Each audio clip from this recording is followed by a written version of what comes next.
안녕하세요. 한국에서 태어나 한국에서 교육받고 자란 지극히 평범한 사람의 입장에서 영어 공부하는 방법을 알려드립니다. 큰형 영어의 큰형입니다.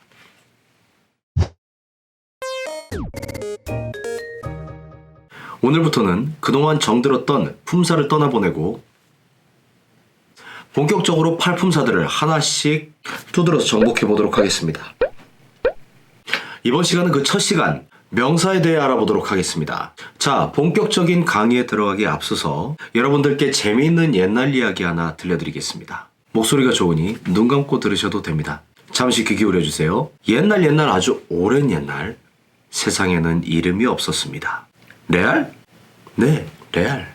왜죠? 네, 사실 지금처럼 무언가가 딱히 많지도 않았고 쉽게 말해 굳이 번거롭게 이름을 지을 필요가 없었기 때문이죠. 이게 무슨 말이냐? 필요한 것이 있다면 그때그때 손가락으로 가리키면서 말하면 되니까요. 하지만 시간이 갈수록 생각보다 많은 것들이 있다라는 것을 점점 깨닫게 됩니다. 때로는 가리키는 것이 무엇인지 정확히 알지 못하면 자칫 목숨이 위태로울 수 있는 일들도 생기기 시작했고요.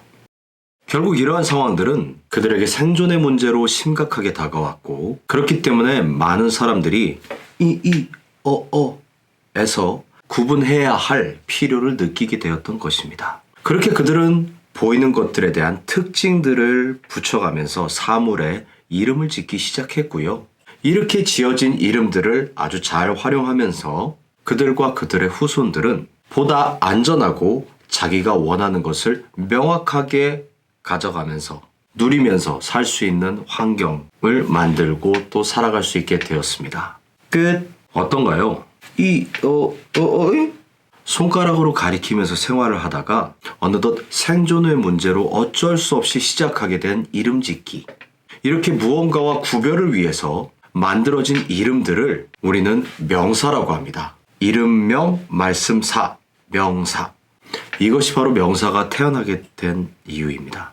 세상에 아무것도 없는 상태, 무의 상태, 거기엔 어둠밖에 없었을 것입니다. 하지만 무언가 하얗고 밝은 게 생겼고 사람들은 그 어두운 것과 무언가를 구분해야 될 상황이 됐습니다. 그래서 그들은 빛과 어둠이라는 이름을 지어주고 구분하기 시작한 거죠. 결국 구분은 무언가가 최소 2개 이상 있어야 된다는 뜻입니다. 그런데 세상에 수많은 것들이 있죠.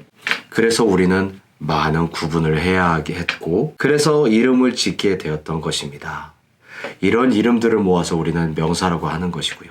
그렇다면 세상의 명사는 정말 수도 없이 많겠죠? 명사에 대한 이야기 어떻습니까? 여담입니다마는 세상에 이유 없는 존재와 결과는 없습니다. 어떤 결과가 있다면 그렇게 된 이유가 반드시 있게 마련입니다. 명사라는 존재가 있다라는 것은 명사가 있어야 될 이유가 있다라는 것입니다. 영어의 모든 문법도 마찬가지입니다. 다양한 영문법이 있는 이유는 다양한 이유가 있는 것일 겁니다. 따라서 우리가 그 이유를 정확하게 알 수 있다면 그 어떠한 문법도 여러분들께 어려움이 되지 못할 것입니다. 걱정하지 마세요. 물론 큰형이 도울 것입니다. 자, 그럼 정리해볼까요? 옛날 세상에 명사는 없었다. 하지만 생존을 위해서 무언가 구분해야 할 필요를 느꼈다. 구분하기 위해서 특징, 의미들을 넣어서 구별하기 시작했다. 그렇게 구별하고 부르던 이름들, 이것을 우리는 명사라고 부르자고 약속했다. 끝! 이것이 바로 명사의 정의입니다. 명사에 대한 옛날 이야기 재미있었나요? 그럼 명사에 대한 기본 개념은 여기서 끝내고요. 다음 시간에는 이러한 명사의 종류 2가지, 가산명사와 불가산명사에 대한 이야기를 하나씩 풀어보도록 하겠습니다. 5분씩 1년 공부해서 영문법 독파하기. 여러분께 큰 힘이 되는 큰형이 되겠습니다. 여러분의 구독과 좋아요는 늘 알라뷰입니다. 그럼 다음 시간에 만나요.